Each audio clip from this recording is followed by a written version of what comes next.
Good evening, good evening, good evening. It's good to be here tonight, and thank you for joining me for this evening session of Bible study. So glad to see everybody. I appreciate you. I see your new name, DJ Cali Kitty, DJ Onyx Heart. So much love to you. Crystal Method, mad love to you always. And my DJ Rock and Ron brothers always in the house. And I know you got that that prayer call coming in just a minute, but thank you for jumping in to be with us at this particular moment. Now, let's go ahead and jump right into the word. As we have been covering Job, the book of Job, I am going to reference the speeches that went back and forth between Job and his three friends. Now, I really feel that Dalen really did an excellent job just surmising the three different conversations, the three different attitudes and the approaches that they had, whether it was from the position of the justice of God, and surely there's some kind of retribution that's going on here with Job, or whether or not it's a matter of your children surely must have sinned for them to have been taken, their lives ended, or just sheer jealousy from a friend. So wherever you find yourself in those particular dilemmas, I'm not going to emphasize a lot more of the conversation. People are still reading the chapters. I did have some individuals reach out to me today who are still reading, and I love it. I love it. I love it. Again, the idea is to go from Genesis to Revelations. If you haven't done it before, this is the opportunity to do it with us here on this channel, because that is the ultimate goal. As I stated on yesterday, roughly, to actually stay up with the daily reading, it's going to require around an hour of your time daily in reading. It's going to take about an hour, maybe a little bit less, depending on how fast you read, but roughly it's going to give you about an hour's worth of reading. And I don't have a problem with that, because at the end of the day, and all the other things that we do and everything else that consumes our time, I don't think it's a bad thing to just take 1 hour. What Jesus say when they went to pray with them? What, could you not watch with me? Could you not watch with me? Just 1 hour. But nonetheless, I'm going to jump in and pick up here with the conversation where Job begins to have a conversation with God, because the conversation that he has with Jehovah, to me, is a lot more impactful, because here we can get down to the nitty gritty and we don't have to deal with people's mindset. I want to encourage us. I know how many of us have been indoctrinated, and we see so many things from the Bible. The perspective is always crime and punishment. I want to encourage you to develop your perspectives beyond just crime and punishment.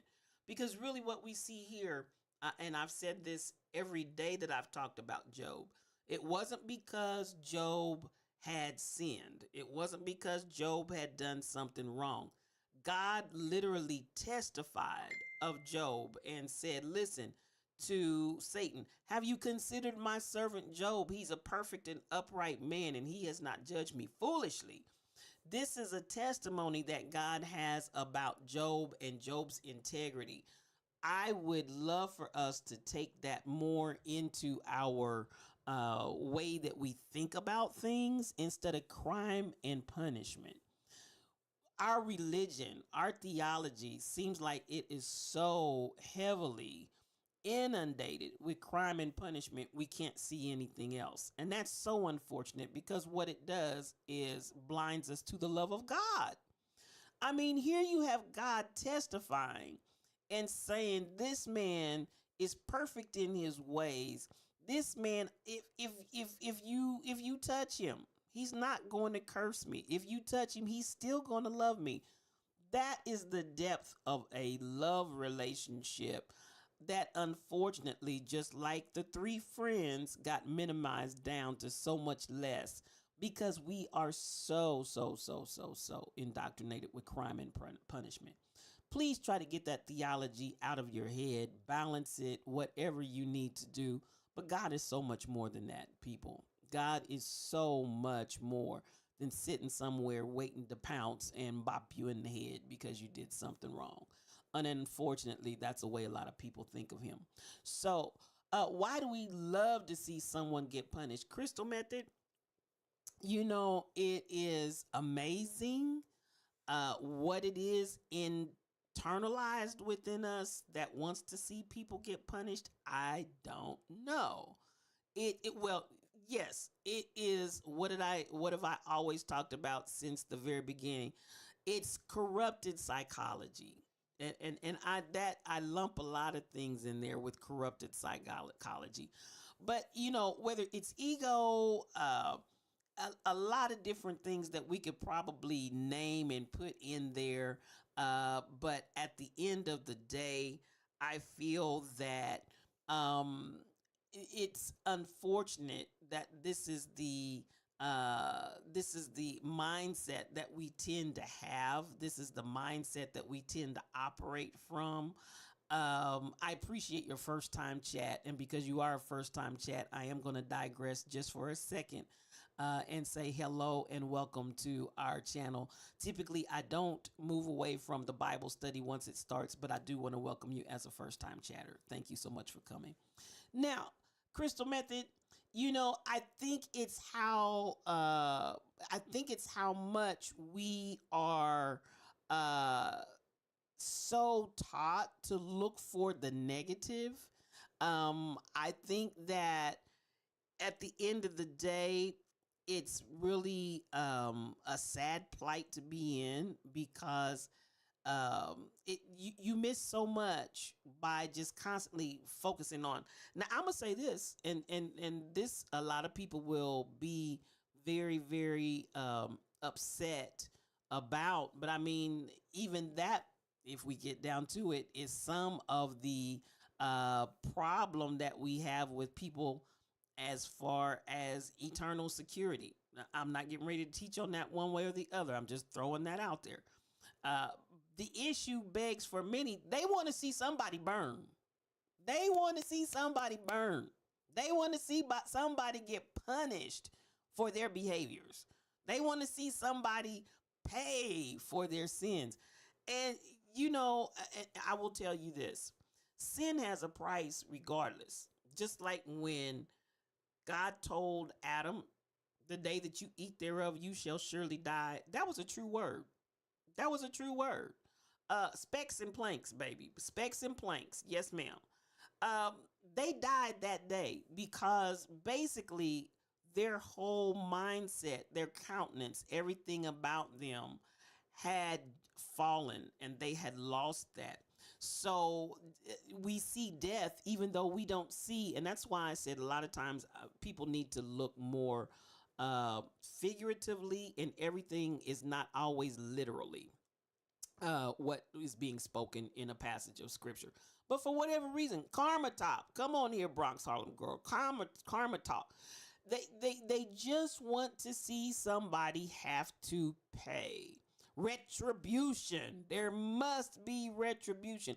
Well, babies, if we all got the retribution that we deserve, none of us would survive.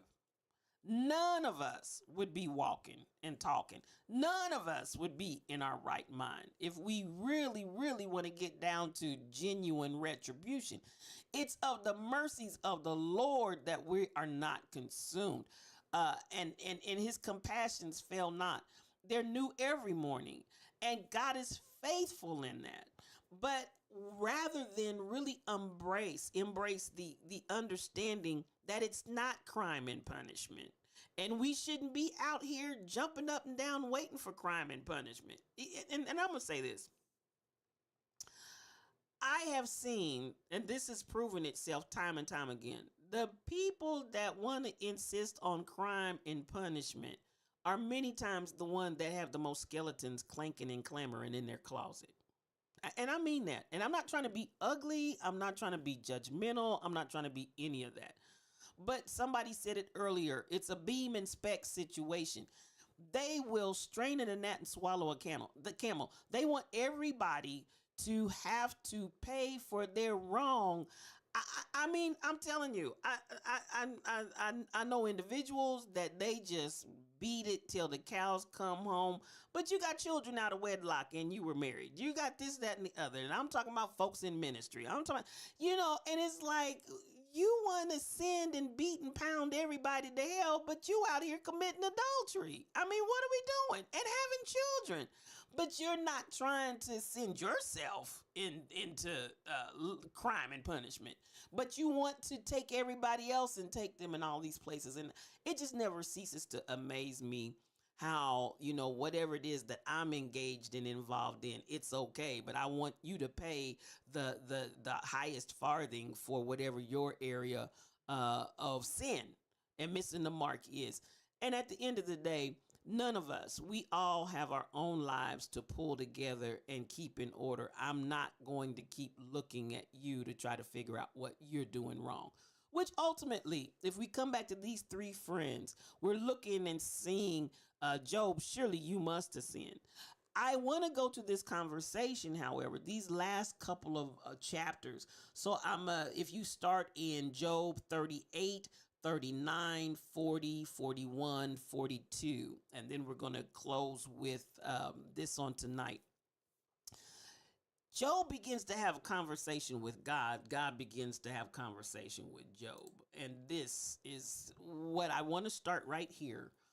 Then the Lord turned the captivity. The Lord answered Job out of the whirlwind and said, blessings to you. Get some rest. The Lord answered Job out of the whirlwind and said, now, I want to stop right there. And I want to address this reality that it's not uncommon that it happens this way. When you're in the middle of your whirlwind, when you're in the middle of everything going crazy, quiet your spirit and you will hear God speak to you more times than not. Let me say that again. When you are in the middle of your whirlwind, or you are in the middle of everything in your life going crazy, quiet yourself. And more times than not, you will hear God speaking to you out of the whirlwind. There's so much that God can speak to you. And the question begs to be answered, can you shut out all the other noise and just hear God? Can you shut out all the other noise and hear the voice of God? It's almost like when Saul was knocked off his beast and he heard the voice of God speaking to him and everybody else heard thunder. I promise you that in some of those times when everything seems like it's going wrong and it's topsy-turvy, those are times when God can really begin to speak to you if you shut out all the other noise and just listen very, very closely for the voice of the Lord, and God will speak. I know a lot of times we do we need to be the still small voice and still and quiet and da-da-da-da. That's fine too. But there are times when all of that's going on in your environment is really God speaking to you. Everybody else hears noise, but there's a word for you. So I wanted to highlight that because so many times we're looking for God to speak to us in certain ways, in certain atmospheres. And if it doesn't come that way, then I can't hear God. Baby, you better learn to hear God every way he's talking to you. If he's talking to you out of a whirlwind, listen. If he's talking to you out of a wee, still, small voice, listen. If he's talking to you out of silence, listen. If he's talking to you through nature, listen. If he's talking to you through your friend, listen. If he's talking to you through an enemy, listen. Because there is the voice of God that can speak in so many voices and in so many words that you need to pay attention. Come on, DJ Rock and Ron. There's a song by Brian Courtney Wilson called Noise. Everybody, please listen to it. Thank you, DJ Rock and Ron. Thank you for that. There's a song by Brian Courtney Wilson called Noise. Please listen to it. Thank you for that, my brother. And so at the end of the day, your ability to close out everything else and just listen for the voice of God, because God is speaking. More times than not, we say, I can't hear God. I don't hear God saying anything. But many times he is speaking. You just got to get on that frequency. You just got to get on that station. You understand what I'm saying? It's like Sirius Radio, or AM, FM, or, wherever you want to go with that. But that frequency has to match to be able to tune in to get it. It's not that there's not something. There's all kind of frequencies and channels going through where you are right now. There are frequencies and channels going where I am right now. If we have the proper equipment and tune it properly, we can hear those things and it'll be like, oh, I hear X, Y, Z.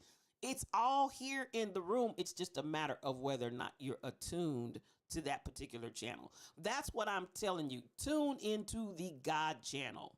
Tune in your ear, tune in your heart, tune in your mind to the God channel. And in the midst of all of that, I promise you, you will hear God begin to speak to you.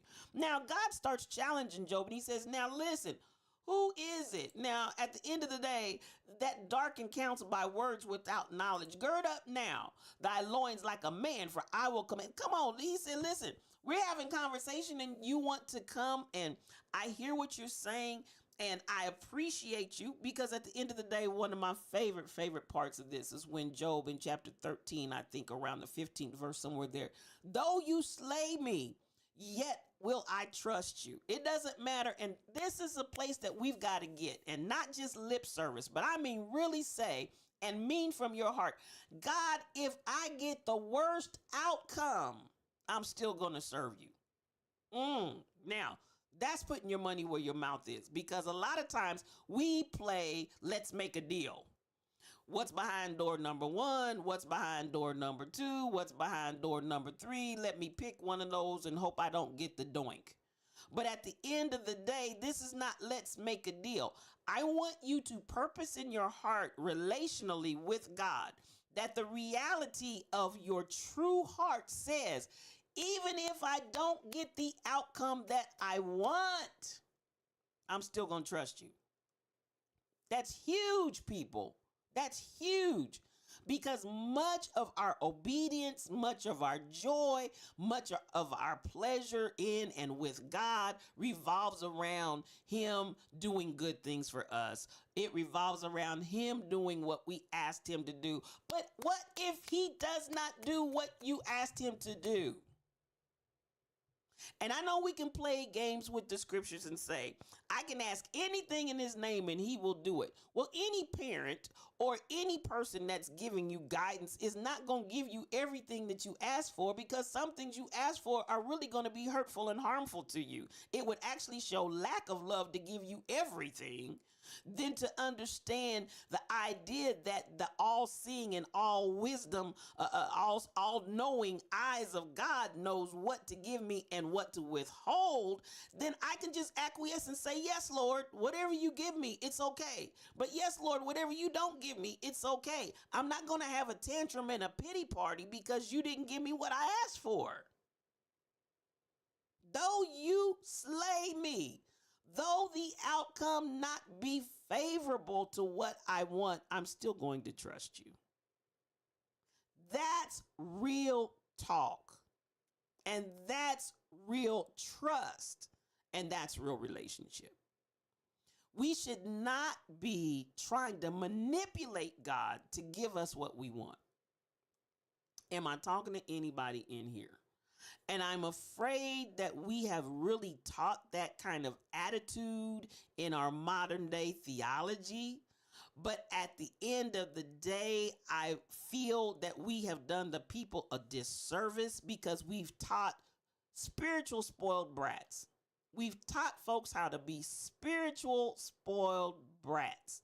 And if you don't give me what I want, God, I'm done with you. So when we look, I like a lot of things, but I only want what is for me. Come on here, Crystal Method. That's what I'm talking about. Because at the end of the day, it's like, and even in that, sometimes the season, it may be coming, but it still may not be the right season for it yet. Come on here. Have you ever had fruit out of season and it tastes horrible? Well, you got fruit, but it's out of season. It doesn't taste like anything. So the blessing of the benefit of the flavor, the fullness of the flavor is not there because it's not in season. And then there are going to be things that is just plain and simply God's like, no.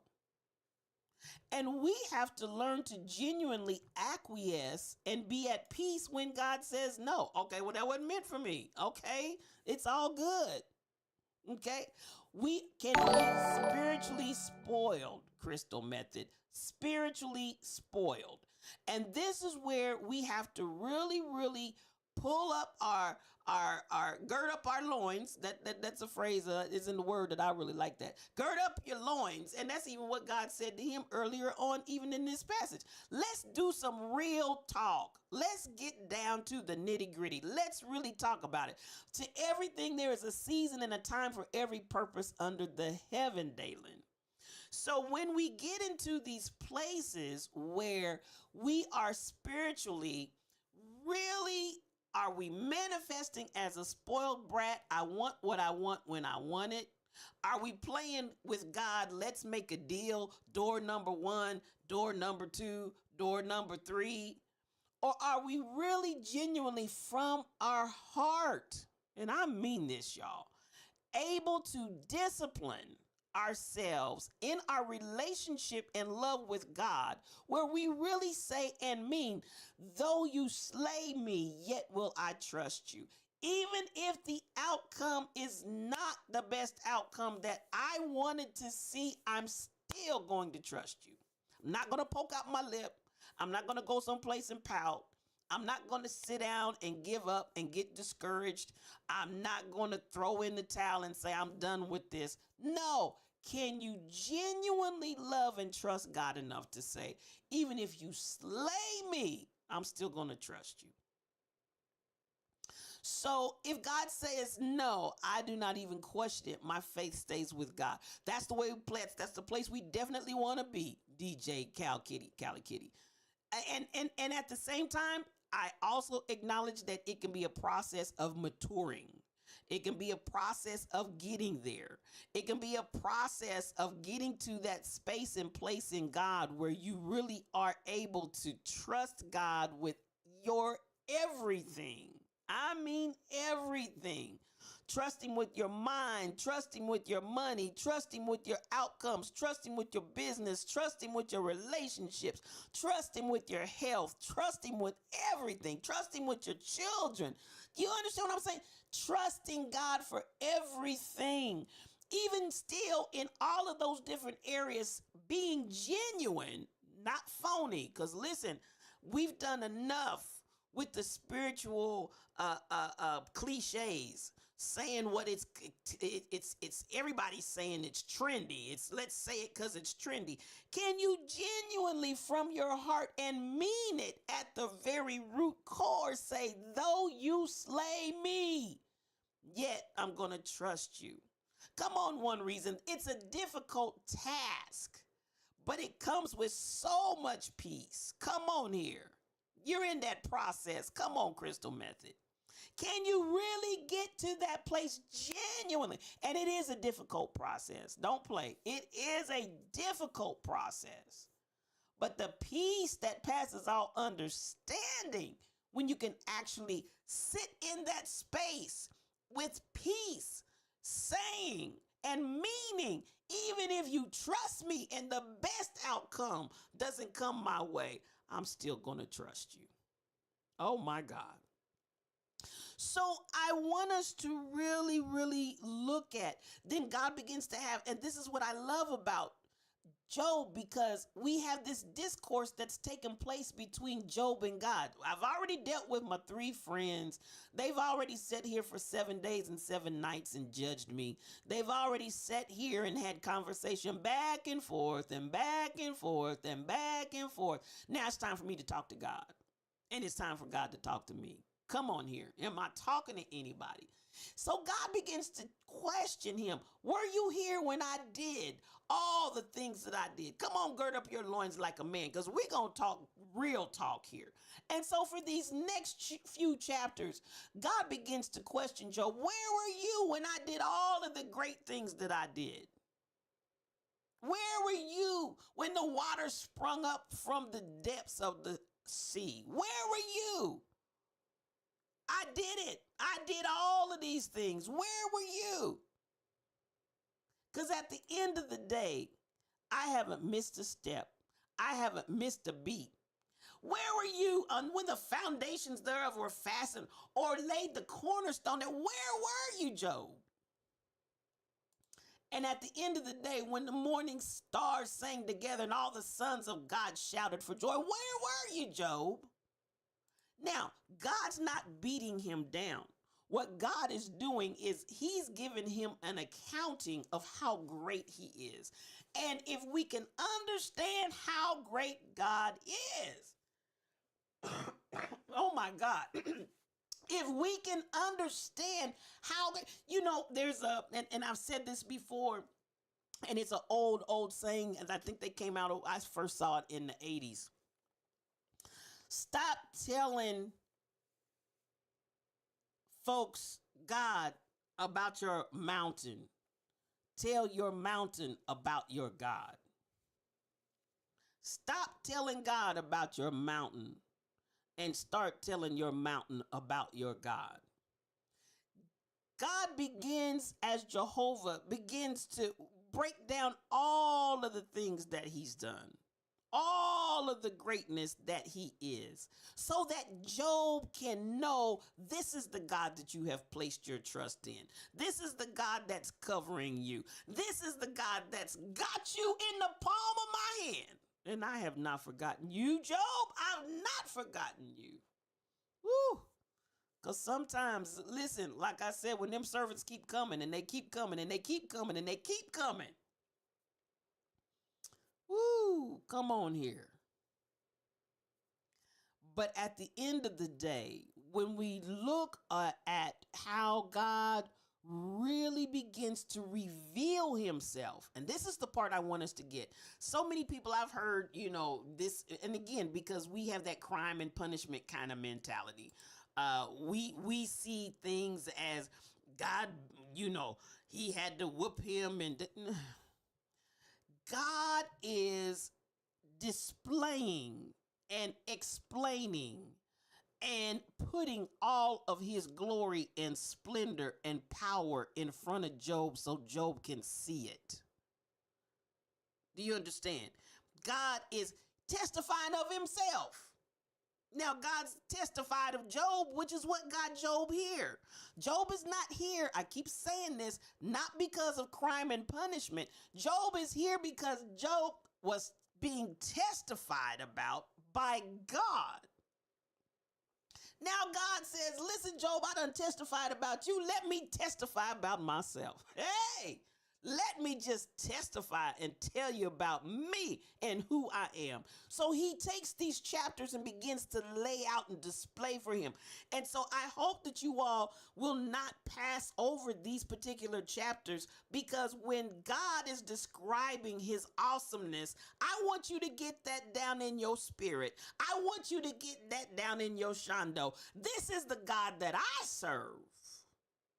When he begins to lay it out, when he begins to display it, when he begins to speak of it, I want you to realize and recognize this is my God. This is my God. This is my God. Woo. Let me stay on the time. Oh man, it's 6:31. Lord Jesus. So I want you to read those chapters and I want you to embrace it fully, because when you get finished reading it, I want you to be so anchored in your mind, so anchored in your spirit, so anchored in your soul. This is the God I serve, and this is the great God above all gods, and this is the great King above all kings. There's none like him in all the earth. There's none to compare. There's nobody that can withstand him. Who was there when God did all these things? God and God alone. Woo. Somebody said God and God alone is there to claim the universe's throne. Listen, nobody else can climb up on that throne but God. And that's the God we serve. When you get shaky, I want you to come back and read God's testimony of himself and remind yourself, this is the God I serve. This is the God I serve. And this is just how great he. Come on, Kai Chick. This is just how great he is. God and God alone, CJ Manning. God and God alone is there to claim the universe as throne. He's the only. Come on here. And that's the God I serve. That's the God you serve. That's the God we serve. Don't forget that. I don't care how shaky it gets. Don't forget that. And I still want to challenge you forever and always. Don't play games with it. Don't make it cliche. But I want you to get down in your spirit. Lord, if the outcome, even outside of the favorable outcome that I want, if the outcome does not favor me, because I'm not going to be a spiritual brat. If it doesn't favor me, though you slay me, I'm still going to trust you. I'm still going to love you. I'm still going to worship you. I'm still going to adore you. I'm still going to recognize your greatness and your power and your splendor and your glory. There's no question about that. God let Job know that human pain and suffering does not always happen as a clear consequence of anyone's sin, but to strengthen our faith and our character. Come on here, Dalen. And that part, and I'm going to keep harping on that point. Let your faith and your maturity and your relationship with God develop above and beyond this crime and punishment mentality that most people tend to operate. And I'm going to tell you why that's a dangerous place to operate from. If you feel like you can get away with the crime because there's no punishment, then listen, there's a scripture that says, the love of Christ constrains me. I don't do it because of crime and punishment. I don't want to be punished. I don't do it because whatever it is, if it's something that God has spoken to Regina about, and it's going to create any kind of hamper, any kind of problem in my you ain't got to listen, love, you ain't got to threaten crime and punishment for somebody to love you. If it's really love. Now, come on here. I'm just saying. When you got to give folks ultimatums, and if you don't do this, then baby, keep on till you find love. Because the love of God, the love of Christ constrains me. You ain't got to give me crime and punishment. If that's the only thing that shapes your journey, check your love. I'm going to say it once more and again. If crime and punishment is the only thing that shapes your journey with God, check your love. If it wasn't for it, I'd be in prison. If it wasn't for something negative that's going to be a result of, if it wasn't for that, I'd be doing it. Well, baby. Come on here. So I want us, and I'm going to get ready to jump out of here. The last thing that I'm going to deal, and I'm about 6 minutes over already. So we find, I want to say in about 42 and 10, let me jump over. I believe it's going to be about 42 and 10. I don't, my memory as I get older is not as sharp as it used to be. But I want to get to the part where the Bible says, and the Lord turned, I got to get the right. Let me get the right. I told y'all I got many different toys in here with me today. So let's see, Job. I want to say about 42 and 10. Let me see where I am here. There we go. Okay. I want us to recognize, and the Lord turned the captivity of Job. Now, I find it interesting that they use that term captivity because we find Job continuing to worship. And listen to me closely. We find Job continuing to worship. We find that he remains perfect and upright in his heart. We find that he didn't judge God foolishly. We find him doing all the right things. But what took him captive? What took him captive? Put some ideas in the chat. What do you think took Job captive? Ultimately, the word of the Lord. Just drop something in the chat if you think you have a sense of feel. And there's no right or wrong. I mean, I definitely have a concept and idea.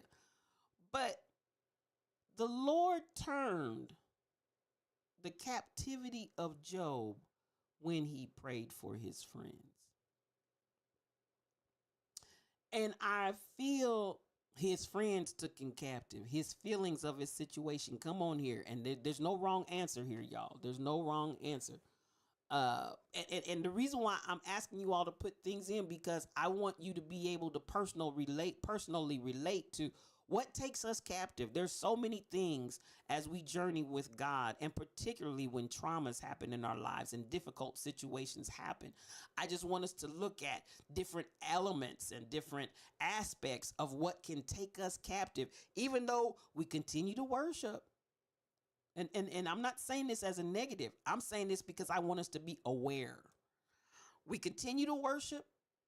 We continue, if you will, to walk on that journey, and we're not getting off the path. We're staying in the posture, in the relationship. But still, I want us to understand that even in the midst of that, you can still be in captivity. His feelings of his situation, his friends beating him down about it. Come on, CJ Manning, you better talk to me in here. Your friends beating you down about everything that's going on in your world sometimes can take you into captivity. Praying for those who rebuke you. Come on here, Crystal Method. And especially when that rebuke comes from someone that you highly regard and highly respect. That can be one of the quickest way to take you into captivity. You take somebody that you really, really love, honor, and respect, and they give you a rebuke that's just as wrong as two left shoes, baby, it can take you captive. I see you, DJ Cali Kitty. His heart took him captive. Come on. Friend or foe. I see you up there. I see you. One reason, his forgiveness of his friends dogging him out. Come on here. Come on. Y'all talking to me. Reflecting on the past when he was prosperous. Come through. Sometimes we're lamenting what we've lost, and it takes us captive. And oh my. That's a word right there. Sometimes we are lamenting what we have lost, and it's taking us into captivity. You were recently there. Listen. But when Job prayed for his friends and gave them over to God, whether it was the past, give it to God. Whether it was the friends dogging him out, give it to God. Come on, y'all. His heart, give it to God. Being rebuked, give it to God, especially when you're not wrong. And even when I talked about the scripture, though you slay me, yet will I trust you. And the rest of that verse begins to talk about, and I'm going to stand in what I did because I didn't do anything wrong.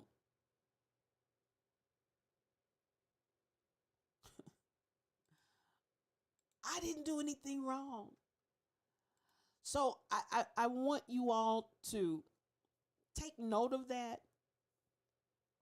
Don't allow yourself to be held in captivity, even in doing right and righteousness. Hear me again. Even in doing right and righteousness, do not allow yourself to be taken into captivity. And then there's still nothing wrong, but you're bound, but you're not free, but you're tied up. As one old preacher came to my church, you all gogged up in it. They asked him, "Sir, what is a synagogue?" He said, "A man's in sin and all gogged up in it." That's a synagogue. Oh my goodness. Where we've come from, we've come a long way. But at the end of the day, I do want to encourage you because it's easy to be on the right path and everything in your heart striving to do the right thing and still find yourself in a place of captivity. Lord, please give me a heart to pray for those who rebuke, even if they meant well, even for my come on, Crystal Method. And that's that part right there, that heart posture and that heart attitude is going to do everything you needed to do, Crystal Method.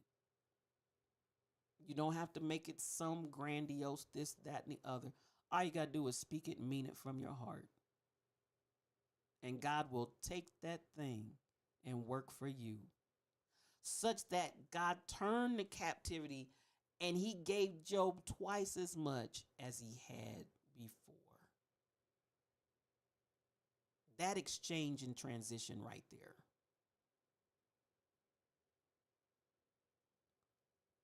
When the Lord turned the captivity of Job as he prayed for his friends, the Lord gave Job twice as much as he had before.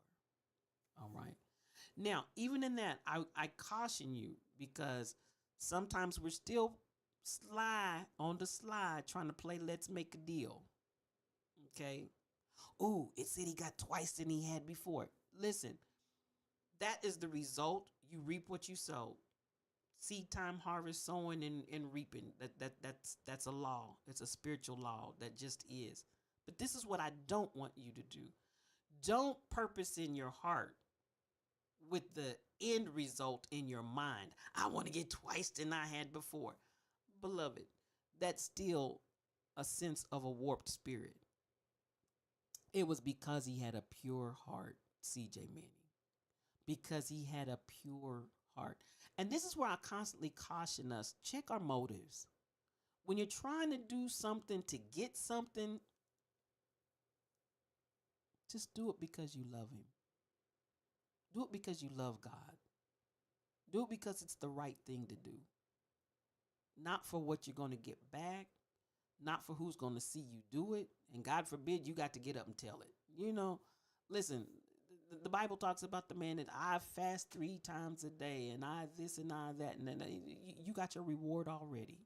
You've already got your reward. Beating your chest and shining a light on yourself. You got your reward already. That's not why we do what we do. But I promise you that there is the law of seed time and harvest, and you reap what you sow. So there will be a reaping. Just don't let that be your motivation. All right? And I mean that sincerely. We're always checking our heart. We're always checking our heart. Where am I coming from? Where is this coming from? Is this manipulation? Is this let's make a deal? Is this bargaining? Is this crime and punishment? Or is this really love? And babies, don't stop till you get to where you can say from the depths and the purity of your heart, this is really love. This is really love. I love him. I love him. I do it because I love him. All right? That's why we do it. I'm going to stop and you all know how we do. I did speak to our first time chatter on tonight because they were going through something and it was their first time. And so I did deviate from my typical, but I don't usually speak once we get into the teaching. We'll come and do it at the very end. So please, if you have more that you want to say, more that you want to share, if you have questions, put it in there. I want to come back and say good evening to DJ Rock and Ron. That's my brother. I love you so much. Thank you for coming in tonight. As always, you bless the house. Crystal Method, yes, you were on time. You're on time every day. Whatever day you get there, whatever time you get here, it's the right time. I love you, sis, and so good to have you. Come on in here and DJ Killy Kitty, Calla Kitty. So good to have you. I got you killing Callan and whatever, but formerly known, otherwise known as DJ Onyx Hart. Good to have you here, and I appreciate you for coming in and just sharing the love with us tonight and sharing your heart. Coming on down and Lynn at what is it? Linnigan Day, honey. I can't get that right, but I'm so glad that you're here. Going through something right now, baby. Thank you for coming in. It was your first time coming in as a first time chatter. Thank you for coming. I know you said you're gonna go get some sleep, so you may already be off by now. But blessings to you, Bronx Harlem girl. Come on in here, my sister. It's good to have you in the room. Nothing but mad love to you. So much love. Good to see you in the Lion's Den this evening. Coming on down, and I see truck driver. That's my Mufasa. That's my guy. That's my brother. I appreciate you. And come on in here. I know you're driving, so you be safe out there in those streets. And good to have you. CJ Manning 7 is in the Lion's Den tonight. So much mad love coming to you. And thank you for your input as you were talking as we went through the Bible study on tonight. I appreciate your presence here in the midst with us.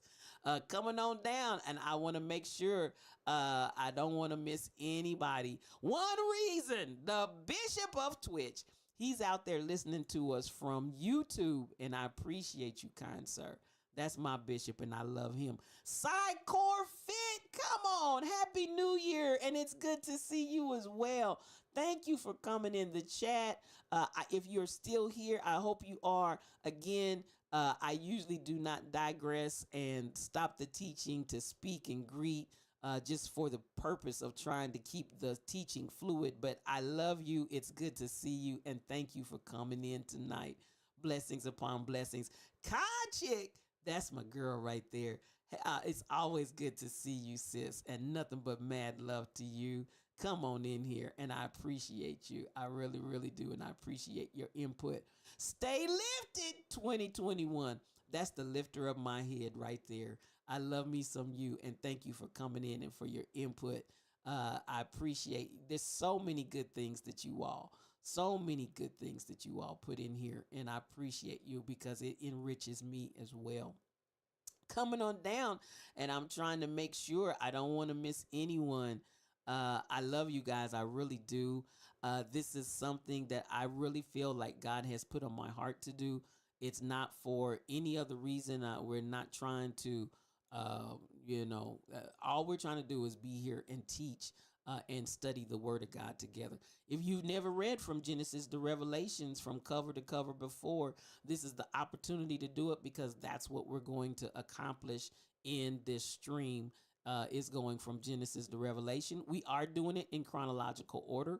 We are using the Chronological Bible by Tyndale, and we are also using Reese Chronological Bible, and the outline for that is out there in my Discord. I did have some that came through today, and thank you for asking as far as how to get to it. Once you get to my Discord, go to WOF, which stands for Word on Fire Bible Study. Open that channel. Then go to the top, and if you click on it looks like a push pin. Click on that push pin, and the outline is like the second one down. I want to say it's about the second one down. And this is what the outline looks like. Let me go ahead and show it to you for those that have not seen it. This is what the outline looks like that we're using. This is the Reese Chronological Bible outline.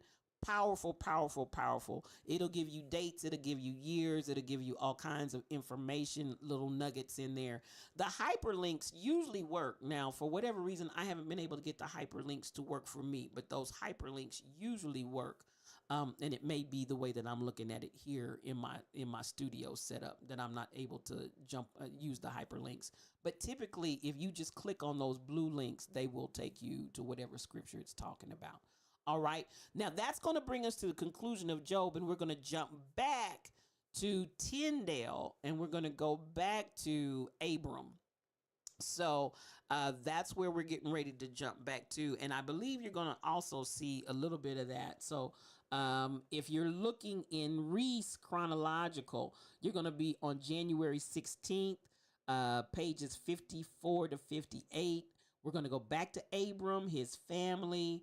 We're going to talk about the call of the promise of God arriving back in Bethel. Genesis looks like we're in the 13th chapter of Genesis. So that's where we're going to pick back up again. I'm marrying the two together. I'm blending Tyndale's with Reese's chronological because Reese does give you a lot of in-depth information. We do have the study guide for those that want to utilize the study guide, and that's really for your personal health. Yes, you're on schedule, CJ Manning. You're on schedule. So for those that want to get the study guide, I guess it'd help if I put this back. I'm showing y'all the book and y'all can't see it. So here it is, the Bible study guide, a 1-year beginner's chronological guide to the Bible, the 66 books, and that goes with Tyndale and the Tyndale Bible, the Tyndale chronological looks like this. Most Reese chronological, you're going to typically see it in that brown. You're going to see it in that brown hardback is the most common that I've seen it in, with a lighter tan beige looking on the inside. But the outline that you see in my Discord is for Reese. And I highly recommend it. All right. So we'll start back with Abram tomorrow. We're going to get to the promise and keep it moving. Anything else that you all want to say about Job before I release you tonight? Such a powerful, powerful teaching, such a powerful, powerful story. As I said, do not negate Job 29, 30, 31, 30. Or actually, which ones I'm starting at, my apologies, 38. I'm sorry, I told you the wrong. 38, 39, 40, 41, 42. Where God begins to testify of himself and have the conversation with Job. Do not omit that in your reading. It will strengthen your understanding and appreciation of who God is and how great God is. And if you ever start getting a little hazy and fuzzy on your thinking about it, go back and just remind yourself when God begins to testify about himself. All right. I don't see anything else in tonight. I will see you again tomorrow night at 6:00. I love you all. I really, really do. And so we'll be back again 6:00. Now, just a quick reminder, Wednesdays we will start at 6:15 because I do have a meeting that I have to do on Wednesday evenings.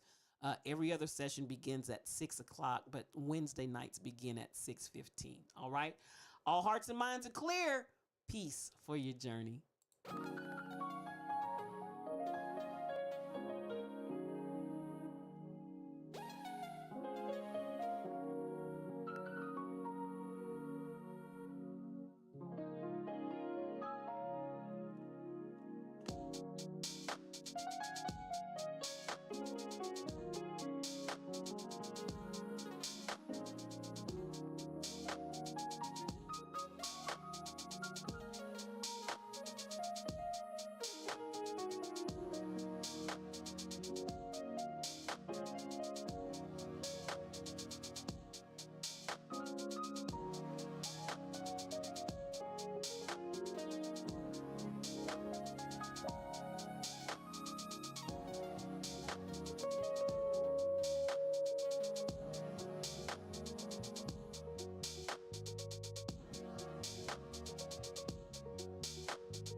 Uh-oh. Sorry about that.